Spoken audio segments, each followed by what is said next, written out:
Miles, I wanted to ask you about Dele. He feels like he's really stepped into that role at middle linebacker. What stood out about him early? Just the fact that he is taking on that leadership role.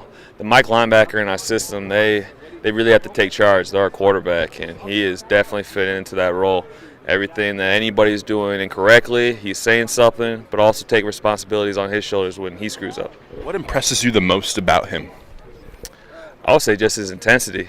We all know he could come up and smack you, but it's really his intensity and his intelligence when bringing that intensity. He knows exactly when to be a certain way and when to react a little bit differently. So with Milo and Hanson, where do you see that battle breaking down there for that weak side linebacker? Well, we are moving our guys around a little bit. They actually aren't at the same position right now. We're playing Hanson at the Sam linebacker. We're playing Camilo at the Will linebacker. So it's more competition between Milo and Delano. Why was the move for Delano to move down to Sam? He really fits the prototype we're looking for as a linebacker. We very rarely recruit linebackers that played linebacker in high school. We usually go towards the running backs or the safeties. We're going for that next echelon of athletic player. So, when I had the opportunity to bring him to the linebacker corps, I jumped at it. So how does that transition work? Was it something you saw something in film and saw that he could be a good fit there, or what? Since I've been in here, I thought he should have been playing linebacker. I mean, we wanted to try him at safety. I worked with him at nickel last year a little bit, and our nickel in a way is a linebacker, so that was more of a tryout for him last year. He did exactly what we wanted to, and now he's just going to take on a bigger and bigger role. So 6 practices in right now. How do you feel now as linebacker coach? Things going well?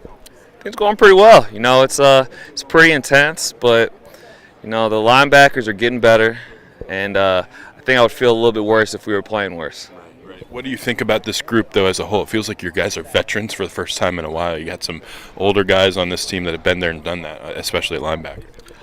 Oh, it's been great. With having vets in your group, you could do a whole lot more, and you're able to coach in a different way than a guy that's just coming along. You don't have to start necessarily at Chapter 1. You go to Chapter 5, and they understand what's going on. So just having that vet group, it helps not just our position, but it helps the defense as a whole. What's it like for you coaching with your dad? I know you guys are going back and forth. What's the dynamic there with those linebackers and you're both kind of in the room together? Well, I don't coach with my dad. I coach with my head coach, and we keep it strictly professional. And that's always 24/7. I'm a linebackers coach. He's my boss. So whenever he tells me I need to do something, there's no talking back. I listen to it, and I do what he wants. He's the leader of our team, and I'm just going to implement his will. How important is this spring for Kalen Tolson and Jacob Hollins? Oh, it's great. It's huge. As a young player, young linebacker, it's hard to see all the looks they need to see and be able to understand at the level we need them to. So them having this spring is gonna, their development is gonna skyrocket. How important is Dele's role in kind of helping those guys grow and develop a little bit? I think that it is as important as my role as a linebacker coach. There's a way that players are able to talk to players that's not necessarily the same thing with coaches. And having Dele and having Jake in that vet role, they're coaching the guys up on every play. So if I miss something, they're hitting it. So we're getting everything taught the way it needs to. What would Milo need to do to pass up Delano or right now? Just keep working hard. Ultimately, we know the type of athlete that Milo is. We need to get him up mentally. But in the end, Milo isn't in the 2 spot because of Milo. He is there because Delano has done everything we've asked of him, and he has played well. So it's nothing against Milo right now. It's more a compliment on Delano. Now you have depth there, right, at linebacker. You didn't necessarily have that last year. How much comfort does that give you as a linebacker coach to know that you have 4 or 5 guys you can count on?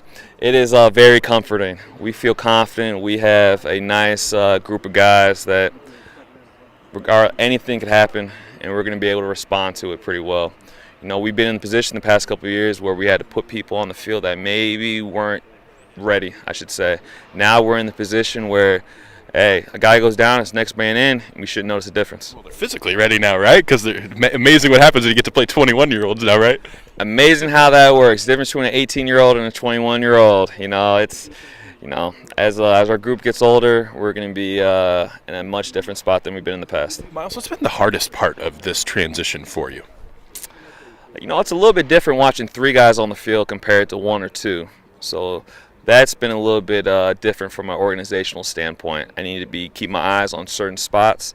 But as a whole, coaching football is coaching football. It's not going to be that big of a difference.